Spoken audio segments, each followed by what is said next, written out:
Ya Aba, ya Bapa, inilah kami anak-anak-Mu. Kami datang untuk menyembah, memuji, dan menaikkan rasa syukur kami kepada Engkau Allah Bapa, Tuhan kami, Allah yang berdaulat, Allah yang maha kuasa. Mari kita berdoa bersama-sama, ulangi seperti apa yang saya ucapkan. Bapa kami yang ada di dalam surga, Bapa kami yang ada di dalam surga, dikuduskanlah namamu, kuduskanlah namamu, datanglah kerajaanmu, datanglah kerajaan, jadilah jadilah kehendakmu kehendakmu di bumi ini di bumi ini seperti di dalam seperti surga. di dalam surga. Bapa yang baik, Bapa yang baik, berikanlah kami pada hari karena ini kami pada hari ini rezeki yang menjadi bagian rezeki yang kami menjadi bagian kami secukupnya, secukupnya, cukup untuk cukup untuk memberikan memberikan pinjaman pinjaman kepada banyak bangsa, banyak bangsa, sedangkan kami sendiri kami sendiri tidak punya tidak pinjaman. punya pinjaman, Cukup untuk cukup untuk menjadi saksi menjadi Tuhan, saksi Tuhan, mulai dari mulai Yerusalem, Yerusalem, Yudea, Yudea, Samaria, Samaria, sampai ke sampai ke ujung-ujung bumi. ujung bumi. Cukup untuk menjadikan semua bangsa murid Kristus dan membaptis mereka dalam nama Yesus. Terima kasih Bapa untuk rezeki yang secukupnya, dan ampunilah dosa-dosa kami, ampunilah kesalahan kami, seperti kami pun mengampun orang-orang yang bersalah kepada kami. Dan janganlah masukkan kami ini ke dalam pencobaan, tetapi bebaskanlah kami dari segala yang jahat, sebab Engkaulah yang empunya kerajaan, kuasa, dan kemuliaan sampai selama-lamanya. Dalam nama Tuhan Yesus, kami sudah berdoa. Haleluya, haleluya. Mari Bapak Ibu sekalian, sekarang kita bersama-sama secara serempak dan serentak kita akan menggemakan Mazmur 91 dengan suara yang keras, dengan suara yang lantang dari tempat kita masing-masing. 2, 3.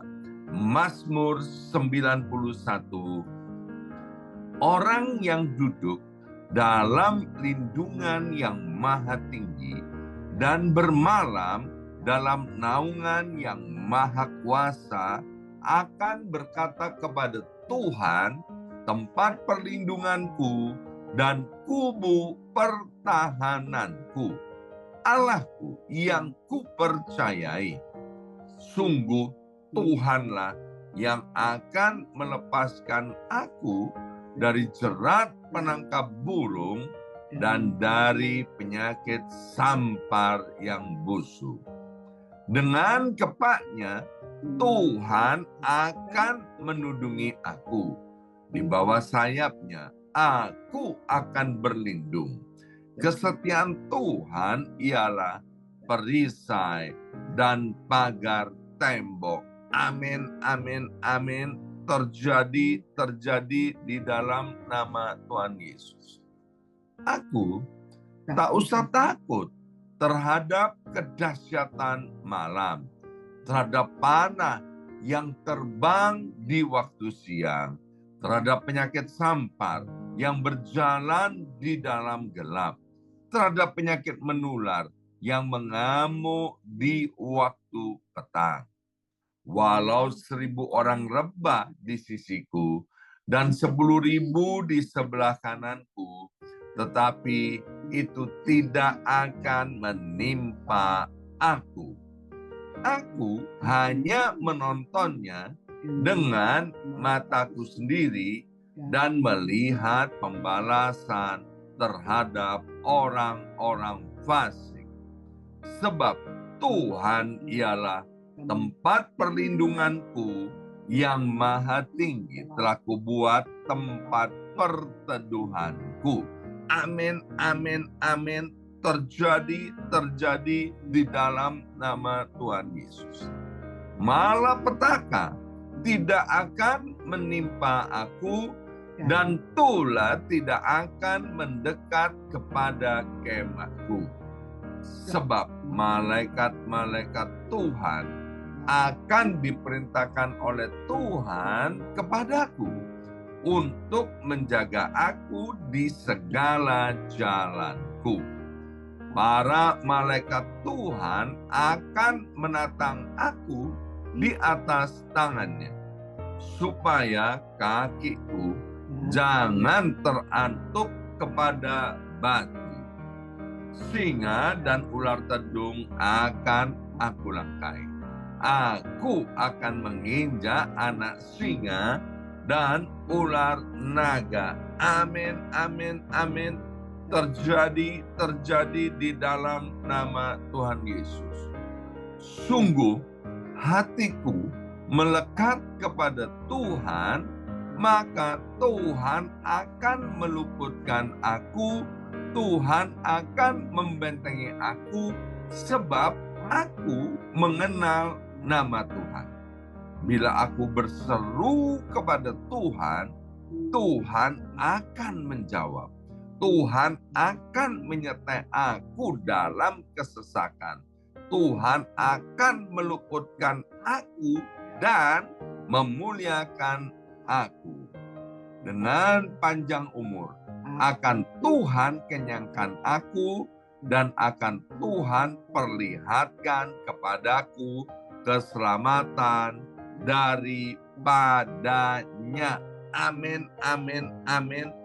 Terjadi di dalam nama Tuhan Yesus. Sekarang kami akan mendengarkan sebagian daripada kebenaran firman-Mu, ya Abba, ya Bapa. Berbicara kepada setiap kami, anak-anak-Mu, melalui hamba firman-Mu, saudari kami, Nike Anderson. Dalam nama Yesus, yang siap mendengarkan firman Tuhan, angkat jempolnya ke depan, katakan amin 3 kali. Amin, amin, amin, amin. Salam kebangkitan, salam penuaian. Amin. Semangat pagi.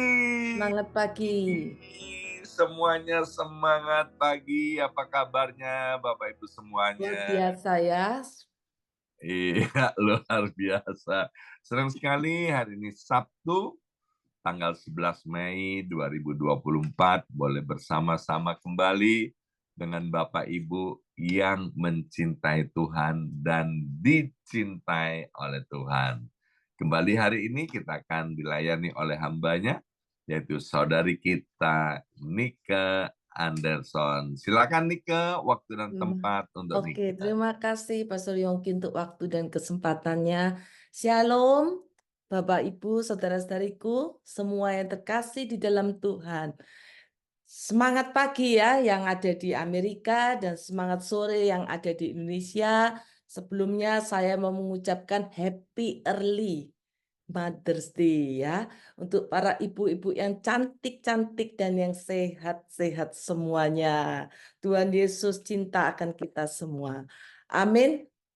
Puji nama Tuhan. Hari-hari ini kita tuh banyak mendengar berita-berita ya.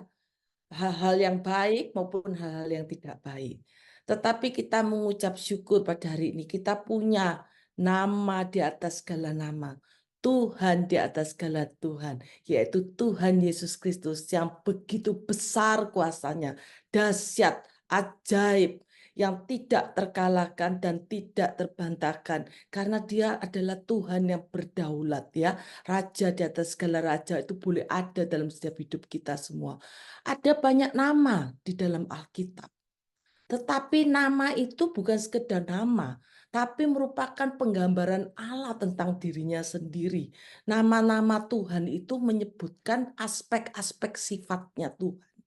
Di mana kita sering mendengar ya, Jehovah. Jehovah itu dalam bahasa Ibrani itu Tuhan. Tuh kita memiliki Tuhan Allah yang hidup. Sehingga tadi saya katakan Shalom, itu artinya apa? semangat, sukacita, ada damai sejahtera, shalom, damai sejahtera. Jadi ada banyak nama, tetapi nama-nama Tuhan itu begitu ajaib. Kita harus mengenal siapakah Allah kita, siapakah Tuhan kita. Tuhan kita sungguh-sungguh dahsyat, Tuhan kita sungguh-sungguh ajaib yang kekal untuk selama-lamanya. Amin. Di antaranya, mari kita perhatikan Jehovah Jireh. Jehovah Jireh adalah Tuhan yang menyediakan. Firman Tuhan pada hari ini mengenai Jehovah Jireh, Tuhan yang menyediakan. Selanjutnya ada Jehovah Rohi yang akan saya sebutkan ini hanya di antaranya karena banyak sekali nama-nama Tuhan yang begitu luar biasa. Kita harus mengenal arti nama Tuhan ya. Jehovah Rohi, Tuhan adalah gembalaku. Amin. Seperti Mazmur 23. Jehovah Rafa, Tuhan penyembuhku. Amin. Jehovah Nisi, Tuhan panji kemenanganku. Yang mau menang atas persoalan, selalu katakan Jehovah Nisi, Jehovah Nisi. Jehovah Mekades, Tuhan yang menguduskan ya. Jehovah Salom, seperti tadi, Tuhan damai sejahtera, sukacitaku. Jehovah Sapat, Tuhan Hakim yang maha besar. Amin. Jehovah Elyon, Tuhan Allah yang maha tinggi. Jehovah Sabaoth, Tuhan semesta alam. Dan Jehovah Sama, Tuhan besertaku, Tuhan maha hadir. Jehovah Elohi, Tuhan Allahku. Amin. Masih banyak Jehovahnya, tidak bisa sebutkan satu-satu. Tapi saya percaya kita harus mengenal Tuhan kita yang begitu luar biasa. Namanya ajaib. Tiap-tiap nama itu menunjukkan kasih-Nya yang begitu besar. Tiap-tiap nama menunjukkan berkat-Nya yang luar biasa untuk siapa? Untuk kita yang mengasihinya. Baru-baru ini saya iseng-iseng ya buka ya nama-nama KTP itu barusan kebetulan saya pas buka-buka kok bisa kelihatan berita utamanya nama-nama KTP yang katanya nama-nama KTP yang unik gitu ya. Nama-nama KTP yang lucu.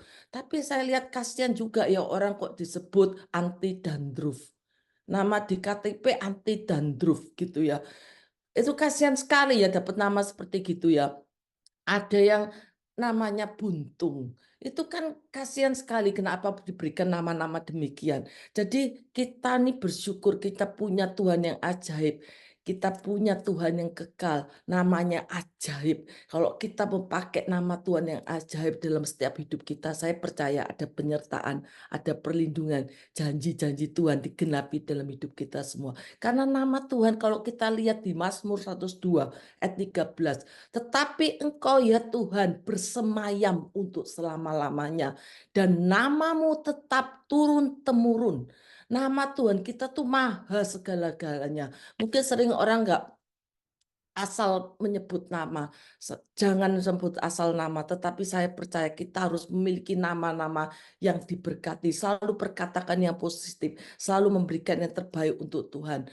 Salah satunya Jehovah Jireh, Tuhan yang menyediakan. Firman Tuhan akan kita renungkan bersama-sama pada hari ini. Katakan sekali lagi, Jehovah Jireh, Tuhan yang menyediakan. Amin. Nama tersebut untuk pertama kalinya disebut oleh Abraham di atas Gunung Moria. Kalau kita melihat cerita Abraham ini begitu luar biasa ya. Abraham hendak mengorbankan anak yang dikasihnya Iskak kepada Tuhan. Kalau kita perhatikan nanti dalam Kejadian 21 dan selanjutnya Kejadian 22, itu namanya Abraham mendapatkan Iskak itu di usia bukan usia muda, di usia 100 tahun baru mendapatkan anak-anak yang dikasihnya. Dan Sarah saat itu berumur 91 tahun. Wow, benar-benar mendapatkan anak di usia yang tidak muda ya. Sampai Sarah tuh tidak percaya. Sampai karena menunggu janji Tuhan, diserahkanlah Hagar untuk Abraham untuk melanjutkan keturunannya. Sehingga keluarlah anak namanya Ismail. Menjadi saudara sepupu kita ya. Jadi itu karena hal yang dilakukan Sarah karena dia kurang percaya. Sampai Hagar pembantunya diserahkan kepada Abraham. Sangat disayangkan sekali ya hal itu boleh terjadi pada janji Tuhan itu ya dan amin. Sampai akhirnya setelah Abraham dan Sarah ini mendapatkan seorang anak, sukacitanya begitu luar biasa. Saya percaya sukacitanya begitu luar biasa. Dipeliharalah Iska ini dengan luar biasa, dengan penuh dikasih sebagai orang tua. Tetapi Tuhan tuh berkata, bawalah anakmu sebagai korban persembahan. Apa ndak syok itu hatinya Abraham, seorang bapak. Tetapi di situ karena yang berkata Tuhan, karena kehendak Tuhan, maka Abraham mentaati. Itu Abraham sungguh-sungguh luar biasa. Karena hal itu tidak mudah untuk dilakukan. Tetapi Abraham mau belajar taat karena Tuhan yang berkehendak dan dia percaya Tuhan yang berkehendak, Tuhan yang akan memberikan terbaik dalam hidupnya. Dan dia tetap percaya pasti ini ada jalan keluar di balik semua peristiwa ini. Tapi Abraham melakukan apa yang menjadi bagiannya. Sehingga pada saat Abraham melakukannya, firman Tuhan kalau kita perhatikan di dalam Kejadian 22 ayat 12. Lalu berfirman, jangan bunuh anak itu. Dan jangan kau apa-apakan dia, sebab telah ku ketahui sekarang bahwa engkau takut akan Allah. Perhatikanlah takut akan Allah. Takut akan Allah ini adalah poin penting dalam setiap hidup kita. Dan engkau tidak segan-segan untuk menyerahkan anakmu yang tunggal kepadaku. Kemudian Abraham menoleh ke belakang, selanjutnya di ayat ke-13. Abraham menoleh ke belakang dan melihat seekor domba jantan di belakangnya. Sehingga akhirnya dikorbankanlah menjadi korban bakaran sebagai pengganti anaknya. Sehingga kita perhatikan di ayat yang ke-14. Dan Abraham menamai tempat itu Tuhan menyediakan. Sebab itu sampai sekarang dikatakan orang di atas gunung Tuhan akan disediakan. Jehovah Jireh. Akhirnya puji Tuhan, Tuhan menyediakan. Jadi akhirnya Iska ini nggak jadi dikorbankan ya. Seperti Bapak sayang kepada anaknya. Tuhan itu sangat mengasihi kita juga sebagai anak-anaknya. Dan kita pun mau menyediakan, Tuhan menyediakan apa yang kita butuhkan. Percayalah, di dalam firman-Nya dikatakan juga, janganlah khawatir akan hidupmu, akan apa yang hendak kamu makan atau minum. Janganlah khawatir pula akan tubuhmu, akan apa yang hendak kau pakai. Sering kita memakai hal-hal yang kadang itu sampai membuat kita tuh sombong ya. Padahal hal yang kita pakai itu semuanya kalau kita percaya dari Tuhan, kita menyadari apa yang kita pakai, semuanya dari Tuhan, kita kembalikan untuk kemuliaan Tuhan. Saya sering lihat itu para YouTuber sampai harus memakai barang-barang branded, boleh memakai barang branded, tetapi kita harus dengan hati yang benar. Jangan sampai dengan hal-hal atau melakukan hanya karena kepingin pakai barang-barang branded sampai harus mengorbankan hal-hal yang tidak baik. Contohnya baru-baru ini juga ada kejadian banyak anak-anak teenager itu suka stealing ya, suka mencuri-curi ya, suka mengambil, merampok. Ada kesempatan sampai sekarang nih ada perampokan sering dengan banyak orang, akhirnya diambil barang-barang branded, ada yang dijual, ada yang dipakai, hal-hal tersebut tidak berkenan semua di hadapan Tuhan. Jadi kita nih harus benar-benar, hati kita nih harus benar di hadapan Tuhan. Kita boleh pakai barang-barang branded, tetapi memang itu kita menikmati, waktunya kita menikmati, mungkin dari sebagian uang kita, tetapi bukan dari uang pokok kita. Jadi kita harus berhikmat saat kita mengatur keuangan kita, saat kita membeli barang-barang yang bermerek, itu semua boleh kita pakai. Asal semuanya itu kita harus menyadari kita tidak boleh sombong. Kita dikasih kesempatan semuanya itu untuk memuliakan nama Tuhan. Jangan sampai kita pakai barang branded terus tidak memuliakan nama Tuhan, tetapi nama Tuhan harus tetap dimuliakan. Jadi kita seringkali menuntut Tuhan untuk menyediakan apa yang kita perlukan. Tuhan aku minta ini, Tuhan aku minta itu, minta ini, minta itu. Tetapi kita tidak mau menyerahkan segenap hidup kita kepada Tuhan.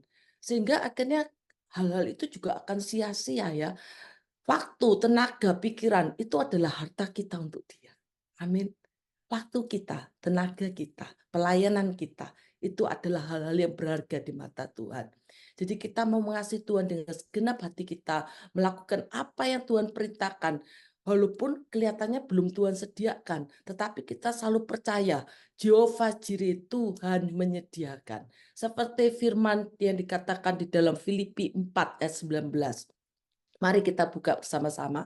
Jadi kalau kita lagi struggle, lagi ada pergumulan, lagi banyak yang belum lunas, katakan Filipi 4 ayat 19. Allahku akan memenuhi segala keperluanmu menurut kekayaan dan kemuliaannya di dalam Kristus Yesus. Amin. Jadi dalam hidup ini kalau kita menghadapi kesulitan, menghadapi hal-hal yang tidak baik, masalah, kita jangan menanggung dengan sendiri, tetapi kita harus melibatkan Tuhan. Saat kita melibatkan Tuhan, saat kita membaca firman-Nya dan mengamininya, maka janji Tuhan itu akan tergenapi dalam hidup kita. Tuhan akan mencukupkan keperluan kita ya, amin ya. Seperti orang tua kepada anaknya. Kalau anak kita meminta sesuatu, hal-hal yang meminta sesuatu, kadang kita ini kan filter, ya kan? Tuhan pun juga filter loh ya. Jadi kalau anak kita minta sesuatu, kita filter sebagai orang tua. Memang diperlukan enggak ini untuk anak? Kadang hal-hal yang anak minta, kadang kita ignore. Oh tidak boleh, ini enggak perlu. Kamu sudah beli kapan itu, enggak perlu yang ini, kamu perlu yang ini. Jadi kita filter. Tetapi kalau kita mentaati setiap anak kita yang anak kita mau, apakah itu benar? Sama dengan kita berdoa pada Tuhan, Tuhan kita minta ini. Tetapi ternyata Tuhan tidak menjawab sepenuhnya. Tetapi mungkin hanya beberapa. Kita nggak boleh marah sama Tuhan, kita nggak boleh kecewa sama Tuhan. Karena Tuhan tahu yang terbaik buat kita semua. Begitu juga kita sebagai orang tua, nggak mungkin kita kasih anak kita, setiap anak kita minta kita kasih. Itu akan menjadi spoil. Anak kita akan menjadi manja, tidak akan mendidik anak kita. Amin. Tetapi kita harus percaya, Tuhan itu adalah sumber di atas segala-galanya, penyedia, dan Dia mampu memenuhi semua kebutuhan kita, baik jasmani maupun rohani kita. Amin. Saat kita membaca firman Tuhan, kita selalu merasakan kasih kan, penyertaan Tuhan. Karena kita sampai hari ini semua karena pemeliharaan Tuhan. Dia yang menyertai kita, Dia yang senantiasa menghibur kita, Tuhan kita yang senantiasa membimbing kita, memberikan kita damai sejahtera, sukacita. Karena apa? Karena kita masuk dalam hadirat Tuhan. Karena kita mau melibatkan Tuhan dalam setiap kehidupan kita. Sehingga kita percaya Tuhan yang menyediakan buat setiap kita. Jangan khawatir akan hari esok. Karena hari esok itu Tuhan yang akan berdaulat. Tuhan yang akan memberikan terbaik buat kita. Masa depan yang penuh kemenangan. Amin ya. Jadi melewati pengalaman Abraham ini sungguh mengingatkan kita. Untuk apa? Untuk kita ini boleh hidup setia. Untuk kita ini boleh taat kepada Tuhan ya. Dengan iman yang teguh kita percaya kepada Tuhan. Bahwa Tuhan itu tahu yang terbaik buat kita. Tuhan itu mengerti setiap kebutuhan kita. Apa yang kita perlukan Tuhan itu mengerti. Cuman Tuhan itu tidak langsung jawab. Karena Tuhan tahu waktunya itu yang terbaik untuk Tuhan. Kalau kita perhatikan lagi pernyataan tadi, Tuhan menyediakan. Sebab itu sampai sekarang dikatakan orang di atas gunung Tuhan akan disediakan. Itu memberikan hal yang perlu kita renungkan. Yang pertama, kasih Tuhan. Kasih Tuhan, pernyataan ini menunjukkan Tuhan menyediakan tuh kasih-Nya begitu besar untuk kita semua. Tuhan memenuhi kebutuhan kita, menyediakan apa yang kita perlukan dalam hidup ini. Kalau semua yang kita mau Tuhan sediakan akan membuat kita menjadi bukan yang mendidik, bikin kita menjadi hal bertumbuh menjadi orang-orang yang tidak baik. Contohnya aja dari itu kita yang miliki aja banyak orang jatuh dari kesombongan, jatuh dari segala tinggi hatinya, sehingga tidak berkenan di hadapan Tuhan. Jangan sampai ya, kalau kita hari ini kita boleh sehat, kita boleh menikmati hari-hari baik, kita boleh memakai segala yang kita pakai, baik itu jasmani kita maupun kita pelayanan kita, rohani kita, semuanya untuk kemuliaan nama Tuhan.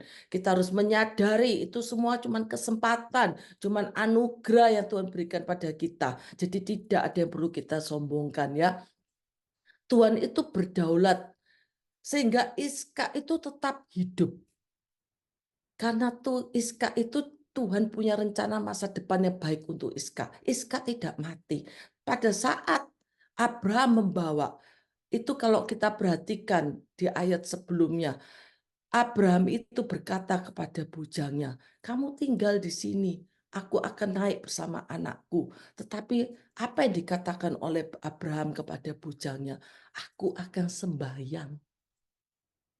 Ya, jadi Abraham tidak berkata, "Oh, ini aku mau mengorbankan anakku." Dia tidak menceritakan hal itu kepada bujangnya, tetapi Abraham masih memiliki percaya kasih Tuhan itu begitu besar. Dia percaya Tuhan akan menyediakan korban pengganti daripada Iska. Itu yang Abraham yakini. Tetapi Abraham melakukan apa yang menjadi bagian daripada Abraham. Tetapi Tuhan sungguh luar biasa. Tuhan menyediakan kasihnya begitu besar. Kasih Tuhan kepada Abraham sama dengan kasih Tuhan kepada kita semua. Amin ya. Tuhan itu sanggup mengadakan segala yang kita perlukan. Kehendaknya itu yang terbaik buat kita semua. Kasih Tuhan itu sudah kita rasakan kan sampai hari ini. Kita boleh bangun pagi, kita bernafas, kita sehat. Itulah kasih setia Tuhan. Kasih Tuhan begitu besar sampai hari ini dan seterusnya. Amin ya. Yang kedua, Tuhan menyediakan apa yang perlu kita renungkan. Iman. Iman kita tuh harus kuat. Kita percaya iman Abraham ini begitu luar biasa. Iman Abraham dari apa yang tidak ada menjadi ada. Kalau kita percaya iman Abraham, demikian kita juga harus meningkatkan iman kita ini untuk lebih dekat kepada Tuhan. Tidak ada yang kita perlu ragukan. Tadi dikatakan nama-nama Tuhan begitu luar biasa ya. Jehovah Jireh, Tuhan yang menyediakan. Jehovah Shalom, damai sejahtera ada atas hidup kita semua. Amin. Jadi sangat penting iman yang kuat di dalam Tuhan ini, kita tuh menghadapi apapun, situasi apapun dalam setiap hidup kita. Kita tuh menjadi kuat, kita tidak gampang lemah. Karena kita mengingat Tuhan adalah sumber segala kebutuhan kita. Tuhan adalah sumber segala-galanya. Kejarlah sumber itu, maka berkat itu akan mengikuti kita. Jangan kita kejar berkatnya, salah. Kejar Tuhannya. Kenapa kejar Tuhannya melebihi? Karena dialah sumber di atas segala-galanya. Kejar Tuhan, miliki iman yang kuat di dalam Tuhan. Maka saya percaya seperti Abraham. Setelah Abraham melakukan apa yang Tuhan perintahkan. Kalau kita baca selanjutnya di dalam Kejadian 22 yang terakhir, Tuhan memberikan berkat-berkat yang berlimpah-limpah. Keturunan Abraham Tuhan jamin. Sekarang katakan, keturunan saya Tuhan jamin. Berkat Tuhan dilimpahkan untuk keturunan orang-orang benar. Amin. Sehingga janji Tuhan itu pasti digenapi dalam hidup kita. Jadi jangan takut ya, terutama jangan takut kepada manusia. Karena manusia, kalau kita berharap kepada manusia, semuanya akan sia-sia. Tidak mendatangkan hal yang baik. Kita hanya berharap kepada Tuhan, hiduplah takut akan Tuhan, mengandalkan Tuhan dengan segenap hatimu. Janji firman Tuhan dikatakan di dalam 1 Korintus 2 ayat ke-9. Tetapi seperti ada tertulis, apa yang tidak pernah dilihat oleh mata dan tidak pernah didengar oleh telinga dan yang tidak pernah timbul di dalam hati manusia, semua yang disediakan Allah untuk mereka apa? Untuk mereka yang mengasihi Dia. Amin. Firman Tuhan dalam 1 Korintus 2 ayat 9 ini adalah janji Tuhan yang begitu luar biasa. Tuhan menyediakan, itu boleh terjadi atas hidup kita semua. Dari sekarang sampai selama-lamanya. Amin. Bersama saya katakan amin. Mari kita masuk dalam doa terlebih dahulu. Terima kasih Tuhan untuk firman-Mu. Engkaulah Jehovah Jireh Tuhan yang menyediakan segala keperluan kami, segala kebutuhan kami menurut kehendak dan rencana-Mu. Kami enggak mau Tuhan hanya berdasarkan kehendak kami tanpa kehendak Tuhan. Karena kalau kehendak kami bisa salah Tuhan. Kami bisa salah langkah, kami bisa salah jalan. Tetapi kami mau Tuhan, kehendak Tuhan, rencana Tuhan yang tergenapi dalam setiap hidup kami semua. Terima kasih Tuhan, biarlah firman-Mu ini boleh termeterai dalam setiap hidup kami boleh melakukan apa yang menjadi bagian kami, biarlah setiap apa yang kami lakukan, nama Tuhan saja yang dimuliakan, nama Tuhan saja yang ditinggikan. Saat ini biarlah kita mengangkat tangan semua, biarlah berkat Bapak Abraham, Iskak dan Israel boleh turun atas kita semua dari sekarang sampai selama-lamanya. Terpujilah nama Tuhan kekal untuk selama-lamanya. Dalam nama Yesus Tuhan. Haleluya. Amin.